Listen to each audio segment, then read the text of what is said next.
एता न जाने दुनिया कहाँ से आए कौन हम आए कौन फरेब में एवा किन के हुक्म एवा किन के हुक्म। सच्चिदानंद पार ब्रह्म की जय। परम आदरणीय सुंदर साथ जी, सभी के हृदय कमल में विराजमान श्री राज जी महाराज को, राज श्यामा जी को कोटि कोटि प्रणाम करते हुए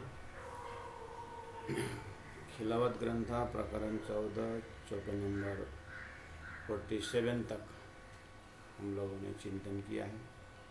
आज प्रारंभ हो रहा है चौपाई नंबर 48।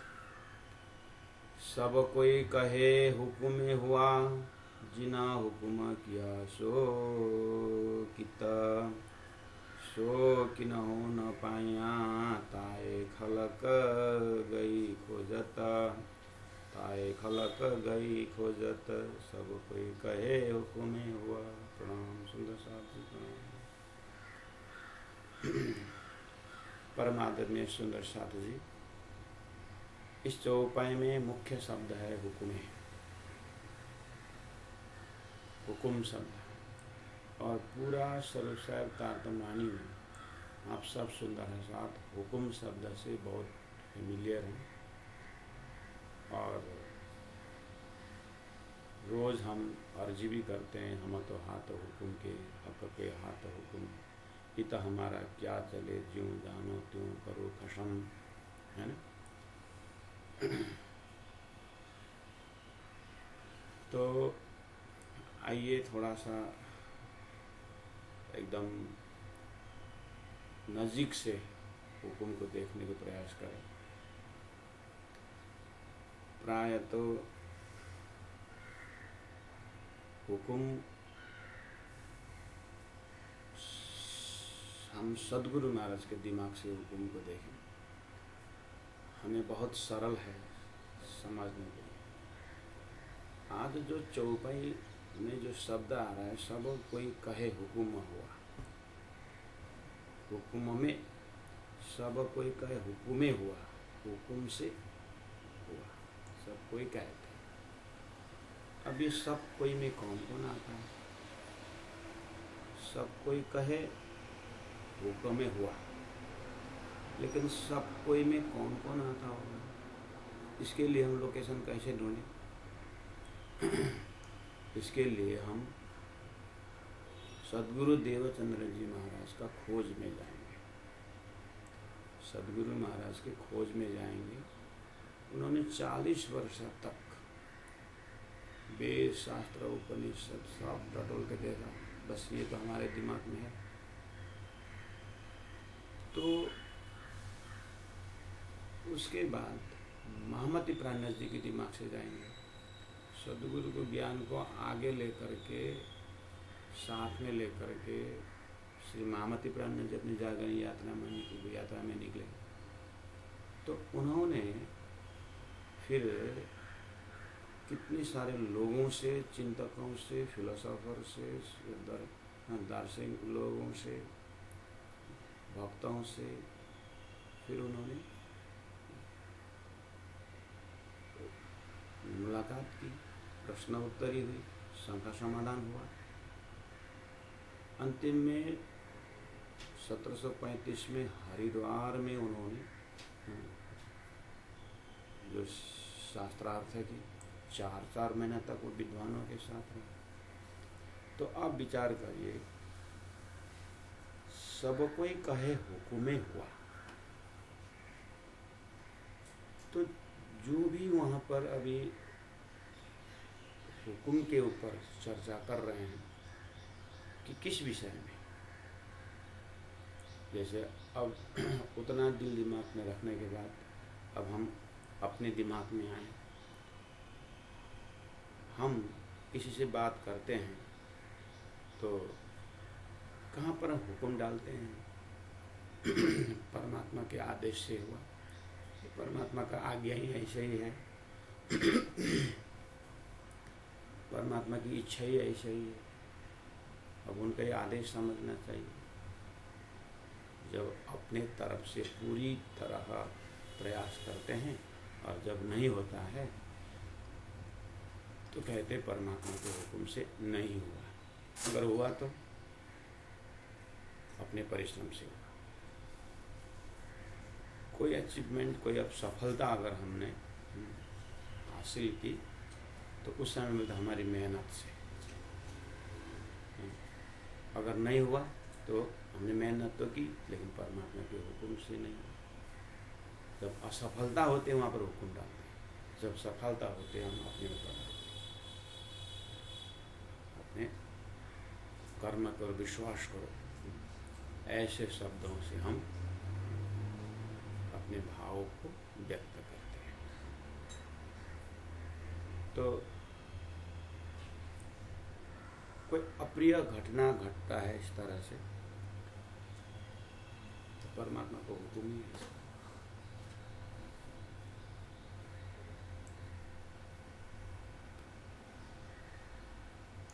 बच्चों को उपदेश देते, बच्चों अपनी परिश्रम करो, आगे तो परमात्मा की मर्जी। तो ऐसे करते करते करते करते लास्ट में हुक्म तो कोई ऐसा चिंतक आगे बढ़ते जाए। तो अभी अभी हमने सदगुरु के खोज में से हुक्म को देखने का दर्शन किया, हुक्म को दर्शन करने का प्रयास किया था।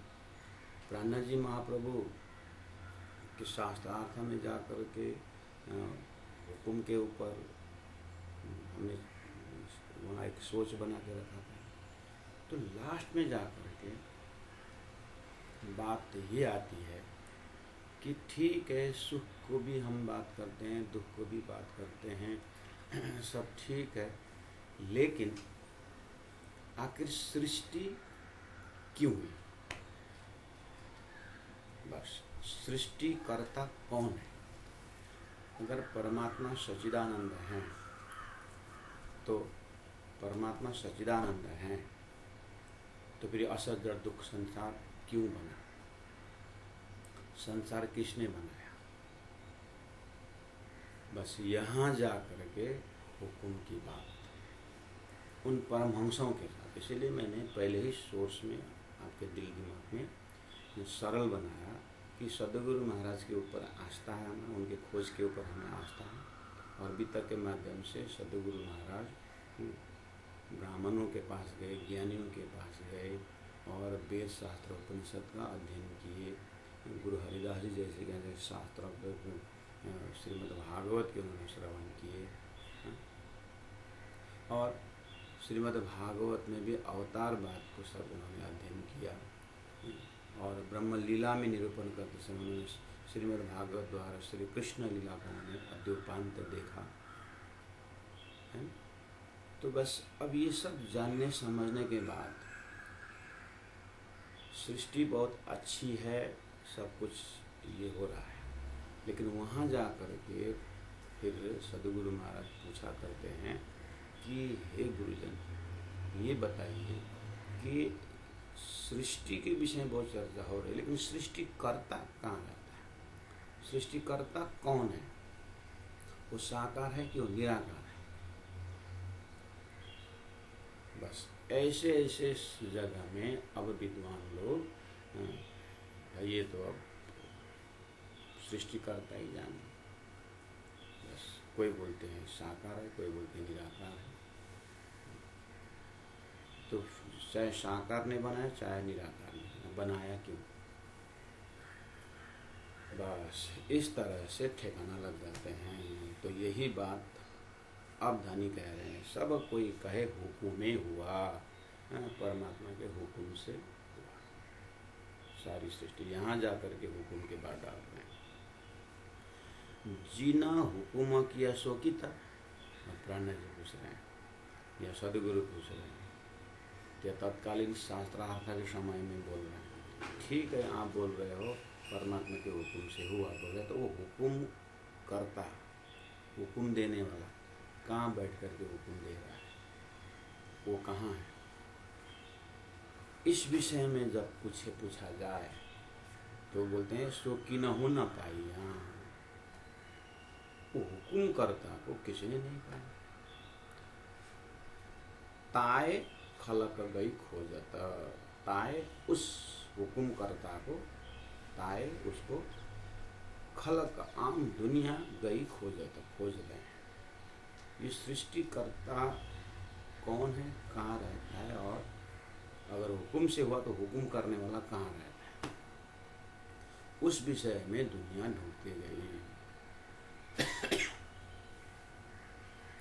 तो प्यारे सुंदर साधु जी, इतने चौपाई के आधार पर, ये एक ही चौपाई के आधार पर आप सारे सतगुरु की मेहनत, उनका खोज, उनके दिमाग और उन्होंने जो मेहनत की, सब इसी का सार में आता है। ये सृष्टिकर्ता के हुक्म के विषय।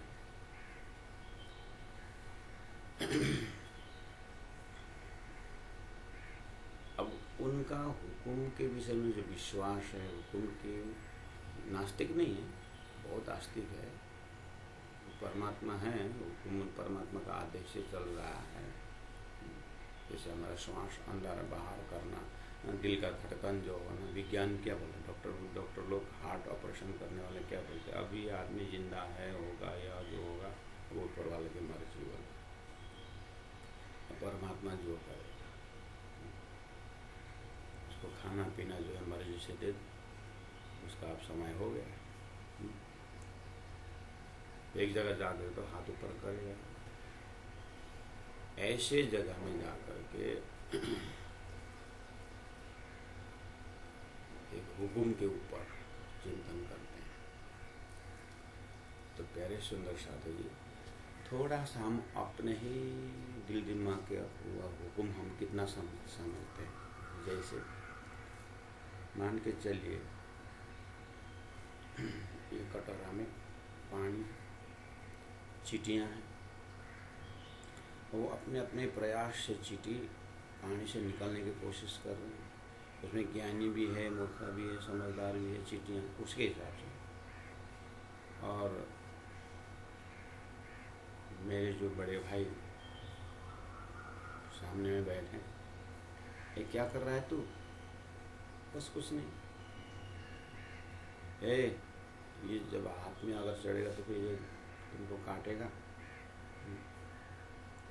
फेंक दे, फेंक दे। तो हमने फेंक दिया। वो ज्ञानी चींटियाँ नीचे वहाँ को मीटिंग बैठे, तो उनके तो हाथ में कुछ नहीं, हम कहाँ थे, कहाँ पड़ गए। तो वही प्रार्थना करेगा, एक दूसरे को समझाएगा,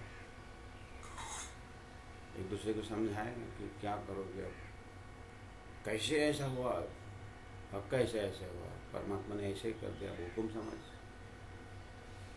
क्योंकि अब चींटी की बुद्धि, ये पानी उलट गया कि कटोरा उतर गया कि ये फेंकने वाला कौन है, उसको मेरे हाथ को क्या मालूम, मेरे दिमाग को क्या मालूम, और मेरे दिमाग से भी बड़ा दिमाग बैठा था, उसने हुक्म किया, उसको क्या मालूम। बस ऐसे ही यहाँ पर अर्थक्वेक हो जाता है, बवंडर हो जाता है, कोरोना जैसा आ जाता है, सारा उलट पुलट हो जाता है। तो यहाँ संसार में जीव क्या करेगा, प्रार्थना करेगा कि परमात्मा को हुक्म है ऐसा। बस ऐसे ही मनुष्य की बुद्धि, ऋषि महर्षि 14 लोक के देवी देवताओं की बुद्धि, ब्रह्मा विष्णु महेश की बुद्धि, यहाँ के अवतारों की बुद्धि, 33 करोड़ देवी देवता बोलो या शेष नारायण की बुद्धि बोलो, आदि नारायण की बुद्धि बोलो, सारी बुद्धि अक्षर के ऊपर राज्य का आदेश होने के बाद, राज्य के हुक्म से अक्षर ब्रह्मा द्वारा खेल बना हुआ, वो ऐसे अनभिज्ञ हैं जैसे चींटी और मेरे के ऊपर हुक्म करने वाला मेरा बड़े भैया के समझ में कितना ज्ञान है। मेरे हाथ से गिर गए चींटियाँ आपस में मीटिंग करना, जैसा ही ब्रह्मा विष्णु महेश का हालत है वो मास्टर प्लान के पीछे। वो चींटियों के दिमाग जैसा ही है आदि नारायण की बुद्धि सृष्टि विषय में परमात्मा के सामने। इसीलिए धनी ने कहा कि ये तो सदगुरु महाराज को जब श्रीदास जी ने दर्शन दे करके, अर्थात श्रीदास जी महाराज ने दिव्य दृष्टि दे करके दिव्य परम धाम का अवलोकन, उन्होंने परब्रह्म परमात्मा का दर्शन के पश्चात राज जी ने अक्षर ब्रह्म को दर्शन करवा के अक्षर ब्रह्म द्वारा स्वप्न की सृष्टि बनने का जब कॉन्सेप्ट आया, जब वो कॉन्सेप्ट आया, जब वो उनको तारतम द्वारा जब वो दिव्य दृष्टि परमधाम की दृष्टि मिली, तब ये बोल रहे हैं कि सब कोई कहे हुक्म हुआ। क्योंकि जीवन में सभी यही खोज रहे थे कि परमात्मा का सृष्टि की बैकग्राउंड क्या है, सृष्टि किस उद्देश्य से बनी हुई है। जब ये पता चला तो तब पता चला कि ये आज संसार में हुक्म के विषय में, हुक्मकर्ता के विषय में एक आस्था है, लेकिन शंका समाधान क्यों नहीं हो रहा था? तो वो बिना तारतम ऐसे ही हो रहा है, वो चीटी के पास तारतम नहीं है। इसी तरह सृष्टि के अंदर हुक्म के विषय में बड़े बड़े हस्तियों का ये हालत है। तो यहाँ पर कहा कि प्रसंग कहाँ का है? प्रसंग प्रेम संवाद, और राजी महाराज ने ब्रह्मात्मा को बोल रहे हैं कि तुम ऐसे खेल में जाओगे, वहाँ सब अपने व्यक्तित्व को भूल जाओ, परमधाम भूल जाओगे। तो ये बात चल रही इस प्रसंग में आ रहा है। और धानी ने हुक्म किया, परब्रह्म परमात्मा अक्षरातीत से राजी महाराज ने हुक्म किया अक्षर के ऊपर। कैसा हुक्म? खामोशी का हुक्म। तब जाकर के अक्षर द्वारा संसार सृष्टि बनी। उसमें है एक अहम बहुश्याम, उसमें है जड़ का उत्पन्न, उसमें है चेतन का आगमन। तो वो चेतन का ईश्वर रूप है हिरण्यगर्भ आदि नारायण। एक अहम बहुश्याम द्वारा जैसा में स्वप्न विस्तार होता है, वैसे ही स्वप्न की सृष्टि विस्तार हुई है। और यहाँ पर परमात्मा के हुक्म ने शास्त्र आया, परमात्मा के हुक्म ने अक्षरातीत जी के हुक्म द्वारा अक्षर के माध्यम से यहाँ पर खोज की प्रक्रिया शुरू हो गई। उसके बाद ध्यान डेवलप हुआ, उसके बाद चिंतन डेवलप हुआ, ऐसे करते करते तो चल रही है। तो आदेश सारा मास्टर क्लास से रह क्यों सारा? उन ब्रह्मात्माओं को असज जड़ दुख संसार का अनुभव कराने के लिए। वो चीज जो है बिना तारतम खोलती नहीं। फिर शास्त्रों में मिलता है, फिर इसलिए धन्य है जिन्हें जानो शास्त्रों में नहीं है, शास्त्रों में सब कुछ, लेकिन तारतमे न जानती सच्चिदानंद लक्षण, लेकिन तारतम द्वारा ही समझ में आया। इसीलिए प्यारे सुंदर साधु जी धनी ने कहा है कि कहूँ जुआ अकल और कलाम कहूँ अर्श अजिम की। अर्श अजिम अर्थात अक्षरातीत परमधाम की बुद्धि, और वहाँ का जो है बुद्धि से मैं ये बता रहा हूँ। तो अब हमारा समझ का होमवर्क कैसा करने का? तो अब वाणी के मंथन से, वाणी के चिंतन से एक कॉन्सेप्ट जरूर बना के रखना। अच्छा, तो एक बार ऐसे कल्पना भी कर लेना, जैसे संसार में बोलते ना कि इमेजिनेशन, सोच ऊंचा बनाने की बात आती है। कल्पना भी अगर करना है तो क्या करें हम? शिवराज जी महाराज के पास अपने आप को पाना, और इस तरह से हमारे अंदर एक तारतम्य दिव्य दृष्टि है, धनी की कृपा से मिली है। तो हम परात्म के स्वरूप में चले जाएं और परात्म के बुद्धि में खड़े होकर के तो एक बार तो हम परमात्मा के ही पास, परब्रह्म परमात्मा के ही तहदिल में, अंदर में, हृदय में जा करके जब वहाँ के भाव से जब तारतम्य द्वारा देखेंगे तो 25% परमधाम के बीच में अक्षर ब्रह्म का लोकेशन होते हुए ये महाकारण से जैसे खेल देखना शुरू करेंगे तारतम्य द्वारा, तो ये बात समझ में आती है। अपने आप को उस महाकारण में रख करके वाणी के माध्यम से पढ़ेंगे तो देखेंगे एक दिव्य दृष्टि जग गई, अपने को भान होता है तारतम्य द्वारा, तो ये खेल समझ में आता है। इसीलिए राज्य आग्रह कर रहे हैं कि ऐसे खेल में गए हो तो तारतम्य द्वारा अब देखा करो कि सब कोई कहे हुक्म में हुआ, सब बोलते हैं कि सृष्टि परमात्मा के हुक्म से हुआ है। जिन हुक्म के शोकित वो अक्षरातीत परम धाम में रहते हैं। अच्छा, किसके ऊपर हुक्म करते हैं? अक्षर ब्रह्म के हुक्म करते हैं। अक्षर ब्रह्म कौन है? अक्षर ब्रह्म जो है राज्य महाराज परब्रह्म परमात्मा का मन स्वरूप है। या तो अक्षरातीत सब के अनेकों कला में एक कला है, तो वो अक्षर ब्रह्म के अंदर भी उनके अंतस्करण है। अक्षर ब्रह्म के अंदर के अंतस्करण में से सत्स्वरूप ब्रह्म है, केवल ब्रह्म है, सबलिक ब्रह्म है, अव्याकृत ब्रह्म है। पादस्य विश्वभूतानि त्रिपादस्य अमृतानि, वेदों ने कहा चतुष्पाद अक्षर ब्रह्म करके कहा। तो वो भी सपना में जब देखते हैं तो उनका जागृत अव्याकृत उनके मन में जो उन्मेष निमेष में हम ब्रह्मांड प्रलय भयो जो उनका गुण है, उसमें से ये जो हम देख रहे हैं संसार वो बनता है सपना की तरह। अब उनके खेल में ये हुक्म किया शोकिता, इसका मैंने बताया शोकी न हो न पाएगा। उन हुक्म करता न राज्य को पाए, न सृष्टि करता अक्षर को पाए। क्यों नहीं पाए? क्योंकि तारतम्य है। क्योंकि परमात्मा को हुक्म ही नहीं हुआ था कि अभी तक उस चीज को खोलने का। इसीलिए ताए खला का कोई खोजा था, फिर क्यों ढूंढे? ढूंढने का प्रक्रिया इसलिए रखे क्योंकि परम धाम से ब्रह्मात्मा आ रहे हैं। ब्रह्मात्मा अपने महाकारण को ढूंढेंगे तो ढूंढते समय हुक्म द्वारा सृष्टि बनने का प्रक्रिया पता चले। हमारे गांव में सरपंच हुक्म कर देता है, कलेक्टर हुक्म कर देता है, और एकदम छोटे छोटे गांववासी वो बोलेंगे पर सरकार का हुक्म ऐसा आया है, सरकार से ऐसा आदेश जारी हुआ है। तो सरकार सरपंच ने ऐसा हुआ है बोले, उसका सरपंच बोले हम मैं क्या करूँ, कलेक्टर ने ऐसा आदेश दिया। तो कलेक्टर बोलेगा क्या करे, स्टेट से ऐसे आदेश आया है।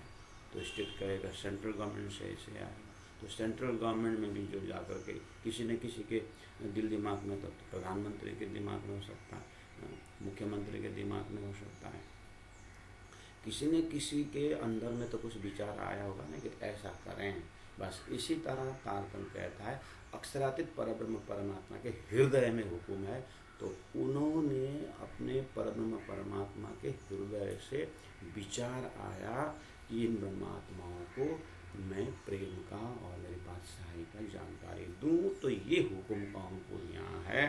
तो सो कि न होना पाया वो परमात्मा से राज्य के हृदय का हुक्म। तो जैसे गांववासी छोटे छोटे लोग जो है साधारण लोग सरकार का हुक्म तो बोल देते हैं, लेकिन सरकार के अंदर भी किसके अंदर का विचार है ये, वो तो वो संसद के मंडली में वो बैठक में बोलेगा मुझे तो ऐसा सोचा है।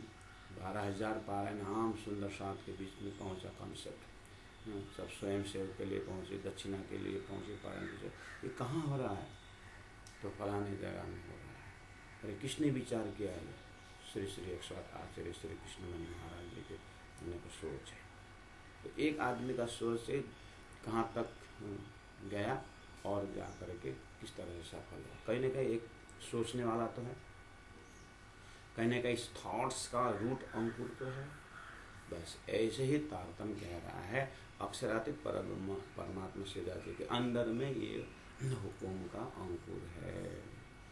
तो वो परमात्मा ने अक्षर ब्रह्म को एक्टिवेट किया और ऐसे अनंत अनंत ब्रह्मांड बनाने वाला अक्षर ब्रह्म के 1 सेकंड का इस खेल को ब्रह्मात्माओं को असद दुख दिखाने के लिए अनुभव करवाया है। तो ये अंकुर पकड़ने के बाद फ्रैक्शन ऑफ सेकंड में सारी सृष्टि समझ में आ जाती है। लेकिन ये तारतम्य के बिना होगा नहीं। इसीलिए मैंने कहा सो कि न हो न पाया, लेकिन अब सो कि न हो न पाया बोलना नहीं पड़ेगा, तारतम आ गया है। और तारतम द्वारा हुकुम का अंकुर पकड़ने आ गया, लेकिन उस को अभी तक लोग ढूंढते रहे, स्वयं ब्रह्मात्मा सुंदर वह आत्मा ने ढूंढती रही, लेकिन अब जिन्होंने हुक्म किया तो उन्होंने बताया कि ये मेरा आदेश है और इस सृष्टि को मैंने अंकुर भरा। तो तेरे सुंदर साज अब जो है हमें इधर उधर भटकने की जरूरत नहीं है। कोई शास्त्र खोल करके हुक्म परमात्मा को हुक्म के विषय में कहाँ लिखा हुआ है और अक्षर ब्रह्म द्वारा खेल बोलने के कहाँ लिखा हुआ है, ये सब समय बर्बाद करने की ज़रूरत नहीं तो फिर उमरकोट से निकलो और कच्छ की यात्रा करो, फिर 40 वर्ष की तपस्या करो, 14 वर्ष भागवत समझो, रिजल्ट कोई निकलने वाला। क्या रिजल्ट निकलने वाला? तू कौन आए थे, क्यों करा, कहाँ है तेरा होता, ये रिजल्ट नहीं होगा। सीधा सीधा हमारा हॉटलाइन है।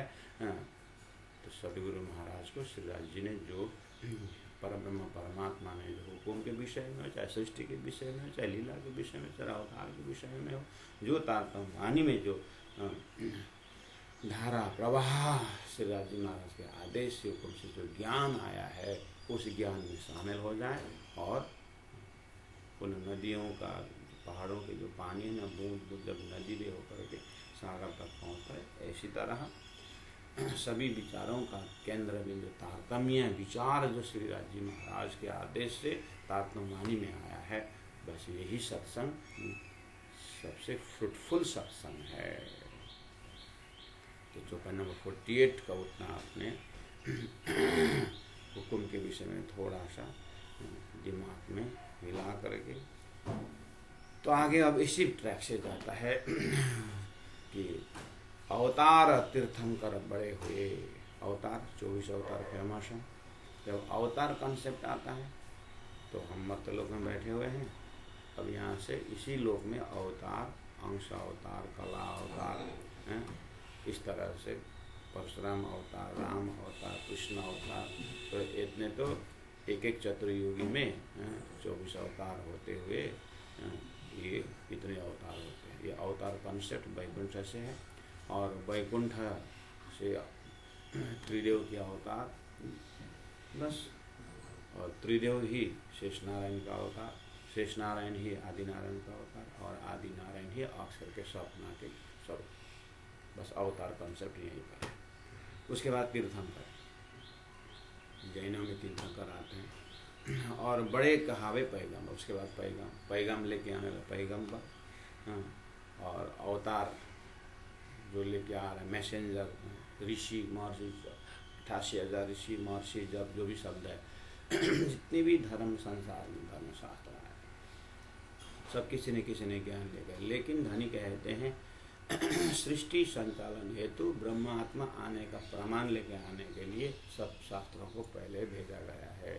बस सृष्टि बनी, शास्त्र आया और उस शास्त्रों को देने वालों को मैसेंजर अवतार जो भी चाहिए। एक अक्षरातीत परब्रह्म परमात्मा की अष्टप्रहर लीला के बीच में अक्षर द्वारा बनने वाली सृष्टि, कल्पना की सृष्टि होती थी, उसको सपना में देखने लग रहे हैं। लेकिन आप ध्यान देना कि परात्म स्वरूप से अपने आप को सचिद आनंद अनंत अद्वैत साकार प्रेम जीवन सुंदर स्वरूप में अपने आप को रखना। थोड़ा सा उदाहरण लेने के लिए अपने आप को देखना कि जैसे मैं सपना में जाती हूँ तो समझाता हूँ तो सपना में बहुत विचित्र रूप होता है, लेकिन मेरा सोया हुआ शरीर शांत रहता है। इसी तरह मेरा जो परात्मा जो है शेषराज जी के चरण शरण में है और वहाँ से अष्टप्रहर लीला में रमते हुए उस दिव्य परम धाम में अपनी चितौनी बना के रखना है। हाँ, अब चितौनी तो बना के रखे, लेकिन संसार में जब निकलते हैं तो इतने सारे धर्म के बाजार है, इतने सारे अवतार है, इतने सारे ज्ञान है, लेकिन ध्यान देना सदगुरु को याद करना। इतने सारे ज्ञान हुआता है क्या, सदगुरु ने तो मंथन किया। इतने सारे पैगंबर को इतने सारे क्या, महामति प्राण जी तो आए तो उन्होंने जो तारतम्य ज्ञान दिया, संपूर्ण सागर दिया, बुद्धि पहुँचती है तो वाणी के अध्ययन करें और इसको देखें स्वयं। अगर नहीं पहुँचती है, समय नहीं है, तो जो सदगुरु के माध्यम से जो अपने को धाम स्वरूप लीला जो हमें साधना मिली है, राज्य की सेवा करना, राज्य की भक्ति करना, जाप करना, ध्यान करना, चितौनी करना, यही रास्ता निकालना। या तो दिल को आगे करके श्रद्धा विश्वास से करें, या बुद्धि को आगे करें तो अध्ययन करें। तो अवतार तीर्थंकर बड़े हुए, बड़े कहवाए पैगंबर, पट बका कि न खोल्या। ये जो सृष्टि की महाकारण रूपी पर्दा जो है, पट बका कि न खोल्या नहीं, सबों कहा खुले आकर। अब इस तरह से जब सतगुरु प्राणनाथ जी सब विद्वानों के पास गए, सभी शंकराचार्य जैसे के भी खोज में गए, जैसे सुखदेव महाराज व्यास जी के, इन्हीं तो है शास्त्र देने वाले सामने में। तो जब इनके शब्दों में जब जा कर के देखा, जैसे पैगंबरों के लाइन में पुराण में जा कर के सतगुरु महामति प्राणनाथ जी ने देखा कि ये बात जो अति गुह्य बात है सृष्टि के महाकारण के विषय में, ये कब खुलेगा? तो सब बोलते हैं सृष्टि जिन्होंने बनाया ना वो आकर के खोलेगा। सबकी भविष्यवाणी यही बोल रहा है, उसमें कुरान प्रत्यक्ष प्रमाण है। कहते हैं 11वीं सदी में आकर के इमाम मेहदी खुलेगा, 28वां कलयुग में आकर के बुद्ध अवतार आएंगे, वो खोलेंगे। इस तरह से भविष्यवाणी दिखाई दे। तो वो सदी तो चल रही है। जब ये चौपाया अवतरण हो रही है तो सारा संस्कार कंक्लूजन निकाल दिया कि सबों का खुले आखर बोलते थे, प्राण से आखर का समय हो गया। और सदगुरु महाराज ने महाकारण की बातें, और परमधाम सिद्धार्थ जी महाराज ने ये वाणी द्वारा सृष्टि का कार्य कारण महाकारण बता दिया। तो जो भविष्य था वो वर्तमान हो गया। तो चौपाई नंबर 50 में देखिए, सब पूजे ख्वाहिश अपनी।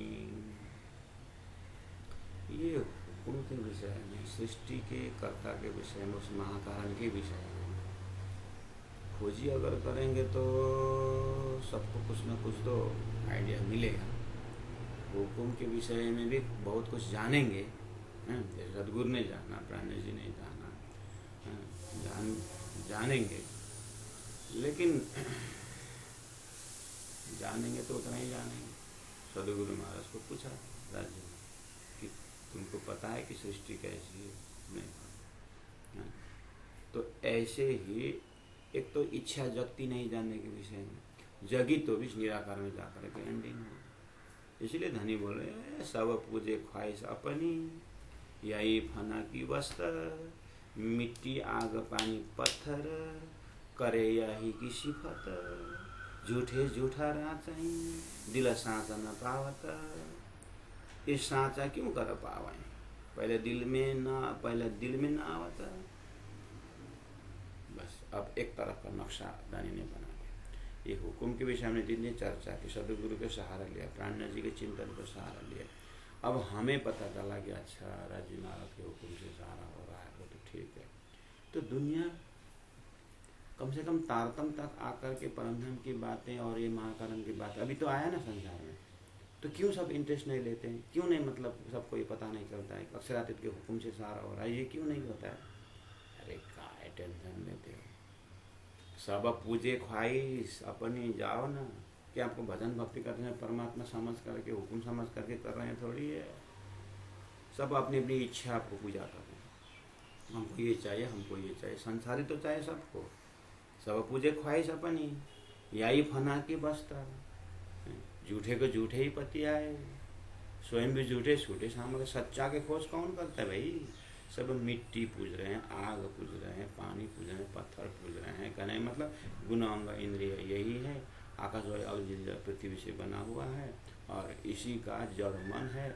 अपने अपने मन की ख्वाहिश को पूरा करने के लिए झूठे को झूठे को पति है। सपना में जैसे हम देखते हैं, सपना में बैल आता है, सपना में लड़ जाता है, सपना में खिचड़ी बनाता है, सपना में भूखा है, और सपना का बैल आकर के खिचड़ी को लात मार देता है, और वो भूख और बढ़ती है, और वो लड़ने वाला बैल का सींग आकर जब पेट में जब तक वो सींग न मारे तब तक वो सोया हुआ व्यक्ति जगता नहीं।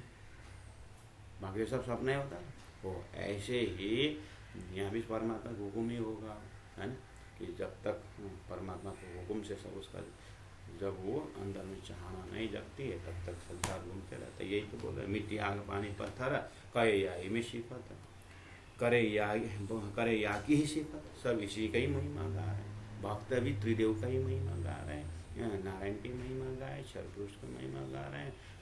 वो सृष्टि करता हुक्म अक्षरातीत के जो वो उसका गाना, उनका चिंतन करना तो कब की बात है भाई। इसीलिए संसार तो ऐसा है, या झूठे झूठे सारा है। झूठा जीव झूठे में खेल रहे हैं, झूठे जीव स्वप्न के जीव झूठे जड़ में खेल रहे हैं। तो दुनिया बढ़िया से चल रही है। दिल साचा न पाता, दिल साथ न पाता, यानी सच्चा दिल मिलता है ना। यानी सच्चा दिल किसको? मेरी आत्मा कहाँ से, मेरे आत्मा का मालिक कौन। इस तरह से सच्चा दिल से मालिक को ढूंढते हैं। ब्रह्म से सब चाहते हैं, ब्रह्म को कोई नहीं चाहता।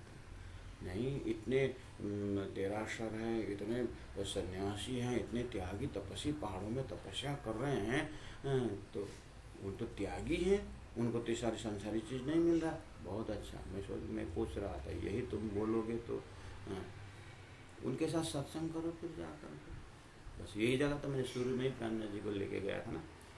प्राणनाथ जी के साथ गए थे ना हरिद्वार के 4 महीने का साथ रहा, तो बस वहाँ खड़े होकर के देखना। फिर अगर ऐसा लगता है कि सब सन्यासी त्यागी ऐसा लगता है तो प्राणनाथ जी कीर्तन ग्रंथ में पढ़ गए। अरे बोलो पंडितों, ज्ञानियों, सज्जनों, उनको भी संबोधन किया है कि ये जीव जब यहाँ से निकलता है, जब ये जीव को छोड़ के, शरीर को छोड़ के जाएंगे, कहाँ है ब्रह्म को वास करके पूछा नहीं है किरंतन में। उन्हें ब्रह्म का वास कहाँ बताया? निराकार बताया, महालक्ष्मी बताया, महानारायण बताया, यही तो बताया। तो प्राणनाथ जी ने तुम लोग सब प्रलय के अंदर की बात कर रहे हो, ये प्रलय संसार सृष्टि नाश बताओ, उसके परे की बात बताओ। तो बताओ, बस इसीलिए तो बोल रहे। तो कभी कभी उन सबको एक आए थे हमारे उसमें, एक बार हमारे गुरुजी तो पैर खाली पैर चलते हैं, ठंडी में कपड़ा भी नहीं पहनते हैं, ऐसे त्यागी हैं करके बहुत। मैंने बोला वो तो ठीक है, पैर चप्पल तो गऊ भी नहीं पहनती है, और भैंस भी जो है कपड़ा नहीं पहनता है, ठंडी हो चाहे गर्मी हो। तो चौंक गया। तो बोलते हमारे गुरुजी तो ऐसे पान हवा पी के रहते हैं, सब हमारा सब है, लेकिन ज्ञान कहाँ के बताते हैं? सृष्टि के अंदर के ज्ञान है, सृष्टि के बाहर के। तो ब्रह्म तत्व के रहस्य बताओ। तो प्राणनाथ जी वही तो वो बोल रहे हैं। तो इसे उड़ो गड़ो चढ़ो सूझे 14 तब मृतिका को जीव तक और पर घर कहने हुए गम। इसीलिए प्यारे सुंदर सातो जी, बहुत मोटा आवरण है सृष्टि के ऊपर। तारतम के संगत किए बिना ये ब्रह्मांड का छत फूटता ही नहीं है। इसीलिए धनी बोल रहे हैं ये साँचा क्यों करो, सृष्टि ही झूठा है, यहाँ का सोकल चेतन ही झूठा। जैसे आपके सपना में भी चेतन है ना, वो चेतन ही झूठा है कि नहीं? बस इसी तरह से ये सृष्टि का अंकुर ही झूठा है। इसलिए सच अब इस चीज़ को तो बस आप अपना धर्म बड़ा बना, अपने गुरु महान बनाते हैं। हमने अपने गुरु महान बनाए, हम एक ज्ञान की बात कर रहे हैं।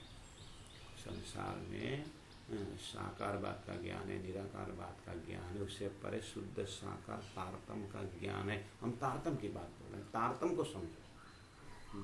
तुम व्यक्ति विशेषण मत करो, हम उस तारतम की बात। मैं तुम्हारे गुरु का जापानीज है कि तुम्हारा गुरु चाइनीज है कि तुम्हारा गुरु त्यागी, हम तुम्हारा गुरु का ज्ञान को बोल रहे हैं और शास्त्र के ज्ञान से मिला है। बस उसमें ज्ञान का संगत कर रहे हैं।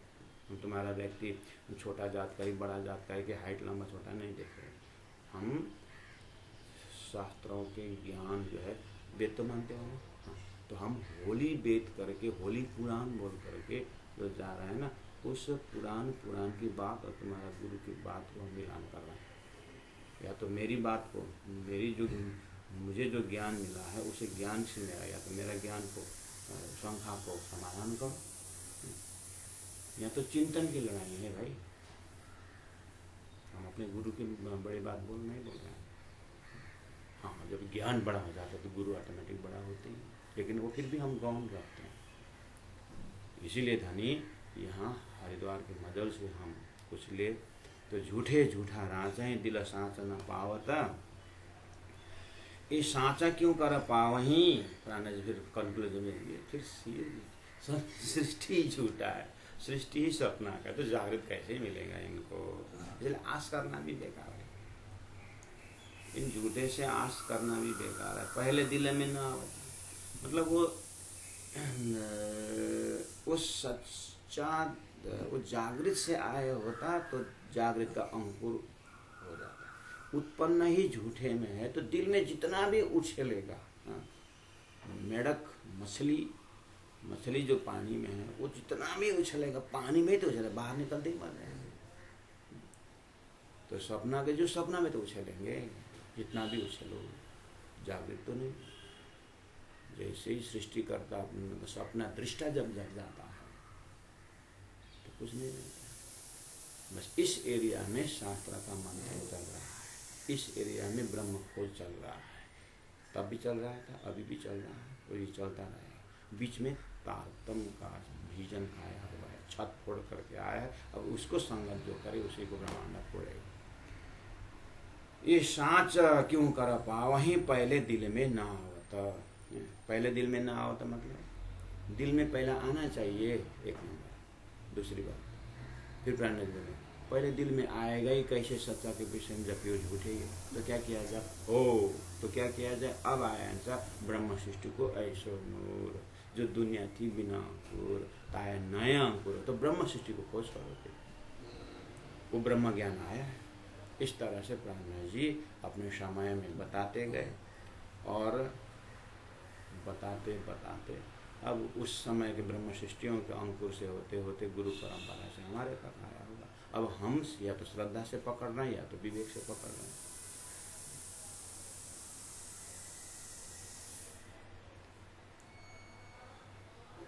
नासुत और मलकुत लगा, स्वर्ग या वैकुंठ तक इन्हें के या ही बीच नजर। दुनिया में सब बात करेंगे तो या स्वर्ग की बात करें, या तो वैकुंठ की बात करेंगे, या तो 4 प्रकार के मुक्ति की बात करेंगे, या तो साकार की, या तो निराकार की। देख किताबें यूं कहे हम पाई नहीं खबर। अब प्राणनाथ जी महाप्रभु ने उन्हीं के ग्रंथों के साथ फिर उन्होंने चर्चा की। अब यहाँ आप वितक को डाल करके जल्दी अपना चिंतन को आगे बढ़ाना। क्या बढ़ाना? देख किताबें यूं कहे, जैसे भागवत को दिखा, भागवत के लिए जैसे लाला सिंह महाराज को लेगा, लाला सिंह महाराज के पास प्राणनाथ जी ने बीता की रखी, यानी भागवती रखी, और वहाँ बोले कि रास अखंड हो रहा है ना लक्ष्मण सेठ जी? हाँ हो रहा है। रासलीला अखंड हो रही है? हो रही है। रासलीला अखंड होने के मतलब, रासलीला अखंड हो रही है कहने का मतलब श्री कृष्ण वही है? हाँ वही है। और रासलीला में हाँ, और गोपियाँ भी वही हैं? हाँ वही है। तो फिर कौन सा किसने मारा? फिर वो कृष्ण जब मथुरा जा रहा है तो भागवत में गोपियाँ भी रो रही है, रो रही है, जाने नहीं दी। तो फिर रास अखंड हो रही है तो फिर यहाँ कौन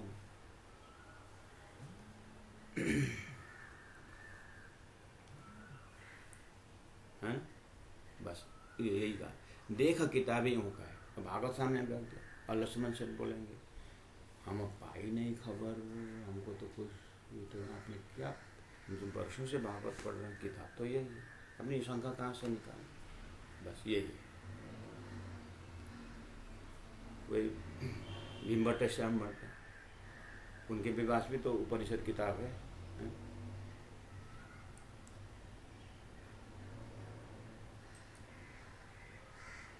उनके पास भी तो किताब है।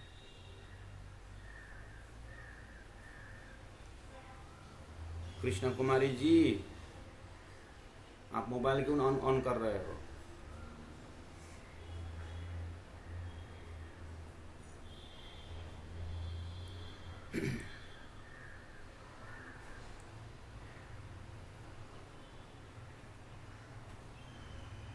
इन्हें विद्या देख किताबें यूं का है,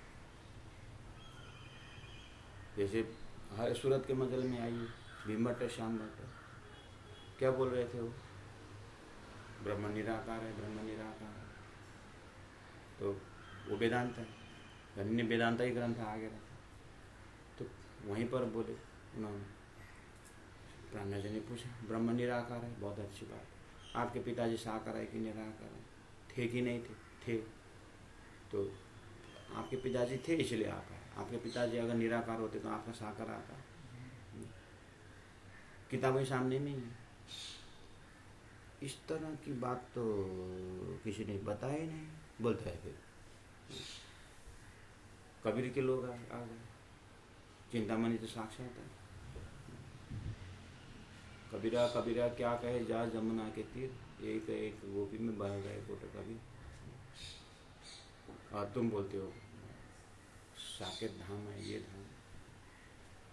तो तुम्हारा ही कबीर साहब ने अक्षर से उस पार की बात की है।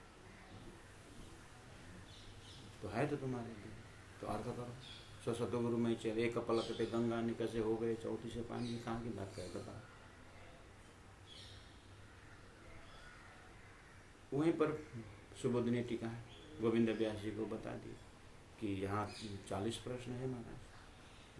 मोह किसको हुआ बताओ। ये तो पहले से दिमाग में घूम रहा है। बस यही तो बात है, सामने में है तुम्हारा। इस तरह से देख किताबें यूं कहे हम पाई नहीं खबर। हमको तो ये खबर मिली नहीं। तो प्राण जी बोल रहे चिंता की विषय नहीं है, ये बनाया ही ऐसा है। क्यों? ये शास्त्र तुम्हारे लिए आए नहीं, कबीर तुम्हारे लिए आए नहीं, वो तो हमारे लिए आए। शास्त्र ही हमारे लिए आए। ये तो हमारे लिए चिट्ठी है। और भागवत हमारे लिए हद के लिए चिट्ठी है, बेहद के लिए बेहदी के लिए वो चिट्ठी है, हद के लिए उलझन है। तो आप तो गीता के मर्मज्ञ हो।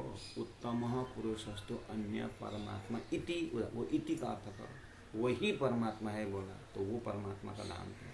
वो परमात्मा तो होगा तो बताओ। गीता तो हम पढ़ तो फिर मेरा शंका को समाधान कर दो। तो किताब तो वही है। तो इसीलिए वही किताब से देख किताबें यूं कहे।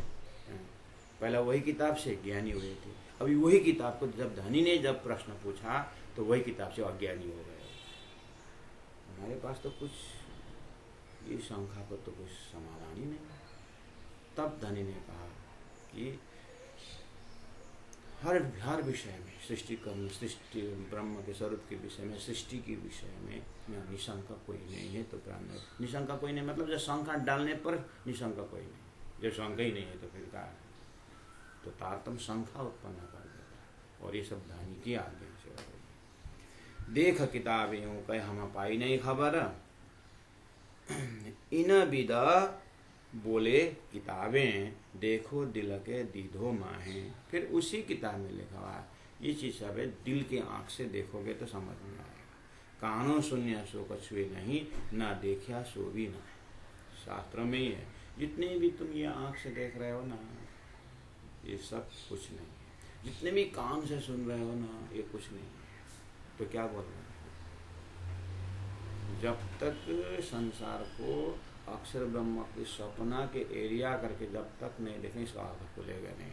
तो सपना के अंदर में जितने भी सुनोगे वो कुछ नहीं। सपना के आँख से जितने भी देखोगे वो कुछ नहीं। लेकिन जागृत में भी एक आँख है। हाँ, फिर उसके सपना के कंपेरिजन में फिर वो जागृत की आँख है तो सब फिर वो वास्तविकता होता है। इसी तरह शुद्ध साकार सिद्धांत और स्वप्निक कॉन्सेप्ट के बिना शास्त्रों के जो बताए गए बात को समझ में आती नहीं है। इसीलिए धनी ने कहा इन विदा बोले किताबें कि देखो दिल के दीधो। ये दिल की आंख से देखो करने मतलब कहाँ की बात कर रहे थे शास्त्रों में? दिल की आंख से मतलब अक्षराते श्रीराज जी महाराज के दिल में जाकर के उस अपनी परात्म को दिल की आंख से जाके देखो तो सृष्टि का मालूम पड़ेगा। तो वो दिल की आंख की बात है, तो तात्पर्य की बात थी। लेकिन बोल तो रहे थे शास्त्रों में दिल की आंख से का दिल। कौन से दिल की आंख है? उस परात्म के कंसेप्ट के दिल की आंख से देखोगे तो स्वप्न बने।